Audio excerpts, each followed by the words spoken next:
We did a counseling course here last weekend, a basic counseling course. We're not like, Kuda and all these pros here, but it just seeded something that was amazing. We really want to push for a better mental health infrastructure in Vic Falls, and it got a lot of people excited, and it got a lot of energy going around starting a counseling center here in Vic Falls. There's so much mental health issues, there's so many problems, as there is anywhere in the world. So what you guys have done is seeded something, and a lot of seeds are falling in good soil and germinating, and they will bear fruit. So thank you. Thank you for all you guys do, actually. I want to start off, Quentin, Jeremy have asked me to talk today, just open up. And so I thought I'd talk on the subject of what on earth am I here for? Which is a really good question, and very few people ask at any point in their lives. They get to the end of their lives and they're like, look, that was interesting, that just happened, and then they die. And so I want to start with a joke. There were two Australian sailors stepped off the ship, came up the Thames and into London, and as sailors do, they went straight to the pub. They got their pay and they had a good night, let's say. After several hours at the pub, they stumbled out into dense London fog, fairly inebriated. And they were stumbling around, and the one Aussie sailor says to the other Aussie sailor, John, I have no idea where we are. And just then they bump into this highly decorated British admiral, who's most put out by being sort of scuffled by these Aussie drunks. And he says, excuse me, do you know who I am? John turns to Barry, the other Aussie, and says, now we're in real trouble, mate. We don't know where we are, and he doesn't know who he is. Now, it's a stupid joke, but the moral of the story here is that most of us don't know who we are, and we don't know where we're going, right? And if you go into any company, almost any company, I haven't even done it at Shongwe yet, but you will see a vision statement on the wall, and it tells you who we are as a company and why we exist, all right? And so many people have that, do the work for their company and say, right, this is who we are and this is why we exist, this is what we set out to achieve. But they never stop so long as to do that for themselves and say, well, who am I? And what am I here for? And it's one of the best questions you can ask yourself, because otherwise you're just like a ship on the sea without a sail or a rudder, and you're just tossed by the waves. And you get to the end of life and you say, well, that was interesting. But you had no goal or aim or anything like that. So who am I? And what am I here for? The question of who am I is one of the best questions you can ask, because I think a lot of us have an identity crisis happening and we don't really know who we are. And so I'm going to go to the scriptures for some inspiration. I'm going to go right to the beginning. Genesis chapter 1, when God makes man. And God says, let us make man in our image, in our likeness, and let him rule over the fish of the sea and the birds of the air and of the livestock, over all the earth, and over all the creatures that move along the ground. And so God made man in his image, in the image of God. He created him, male and female. He created them. So the first thing we have to know is that we are made in the image of God. And we sort of read things like this and we skim over it. But it's all important, because what it says about us is that we are of infinite value. If we are made in the image of God, we have an intrinsic value that no one or nothing or no circumstance or no event in life can actually take away from us. So I've got a good illustration, and you may have seen this illustration before. It actually comes from G.K. Chesterton, had a good saying about 2 pennies.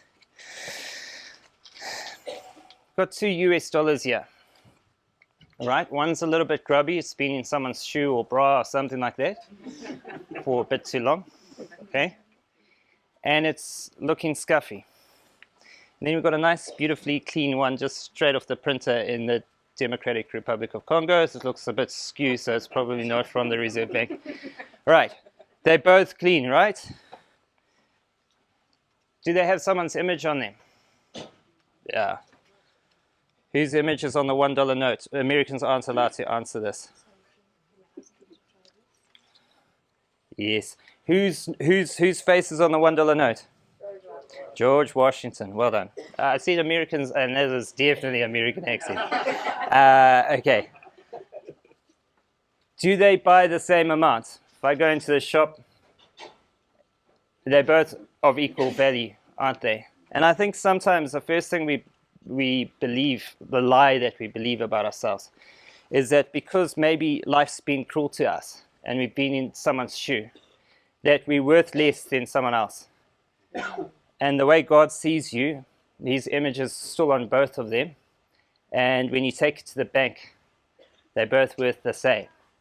And so that's the first thing. Doesn't matter what you've been through, doesn't matter who you are, doesn't matter what experiences you've had or how people have treated you, you're worth an infinite amount. God underwrites your value. You are made in the image of God. Nothing or nobody can take that away from you. So that's the first thing. So you matter, in other words. You matter. And that means if you're made in the image of God, you've got a role to play.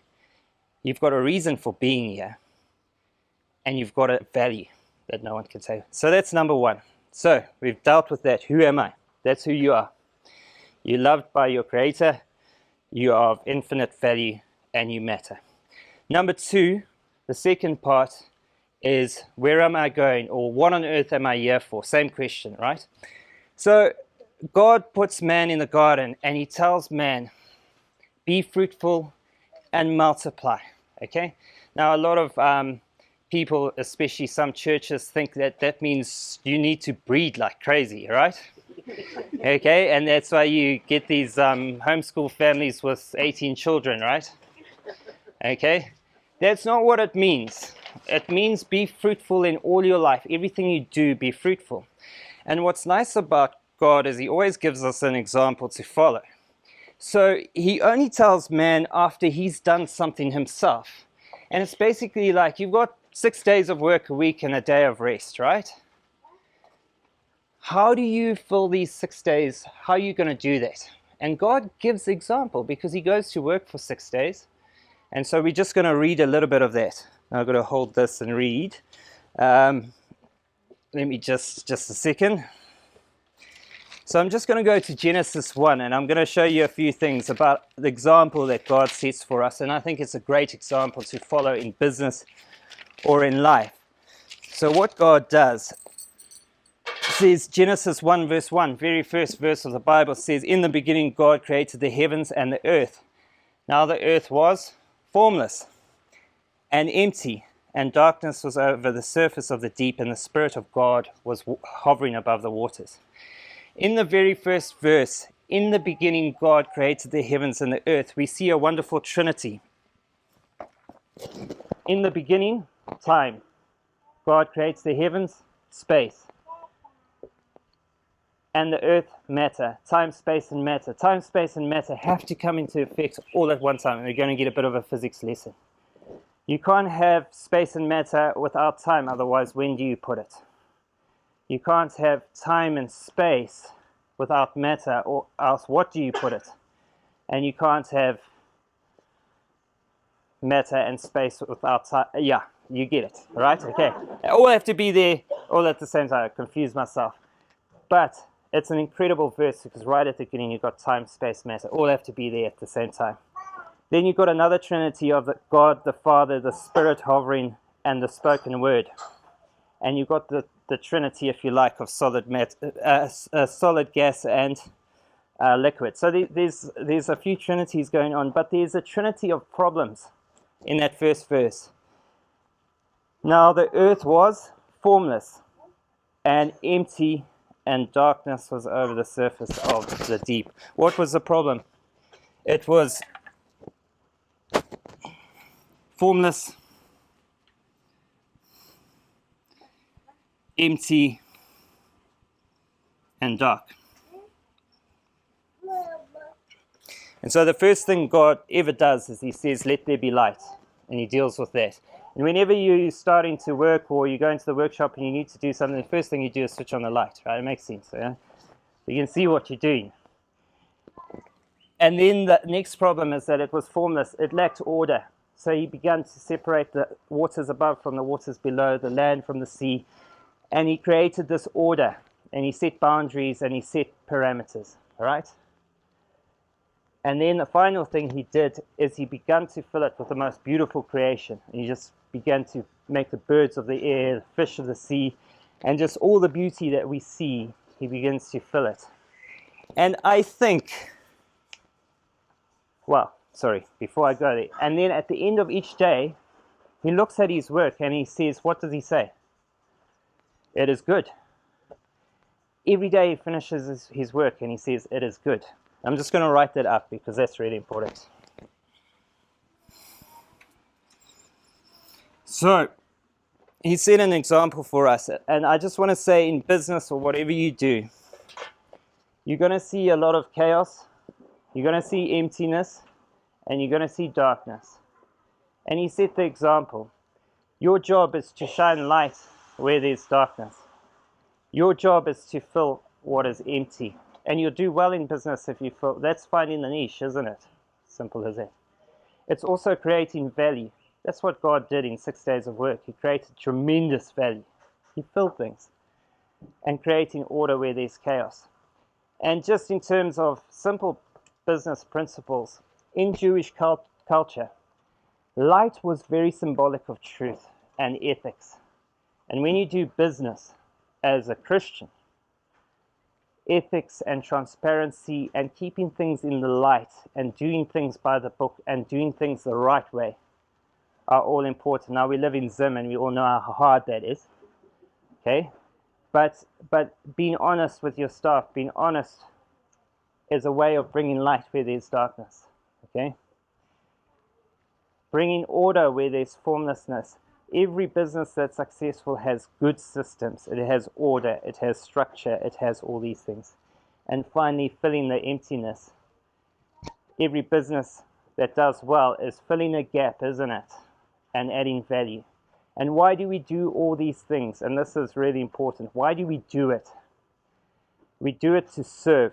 If you have that mindset, you'll enjoy your work. If you do it because you want more, or it's a matter of greed, you'll have the mindset of exploitation. If you're there to serve, you'll have the mindset of love. Okay? And it's a very different thing. So what on earth, who am I? And what on earth am I here for? I'm made in the image of God. I have a role to play. I am of infinite value. It doesn't matter what I've been through. God loves me and he sees that value in me. And secondly, what am I here to do? I'm here to bring light where there's darkness, order where there's chaos, and to fill the emptiness, and to serve one another. And finally, when you get to the end of your work week or your business week, look back at your work, and you should be able to say it is good. We're called to excellence. We're not called to half-heartedness or mediocre performance. We're called to excellence, and we should be able to say exactly the same thing. It is good. So I hope that's helpful. I think that's the end of what I wanted to say. I just wanted to finish with a verse that says, for God, who said, let there be light, has made his light to shine in our hearts, that we could know the glory of God that is seen in the face of Jesus Christ. Thank you.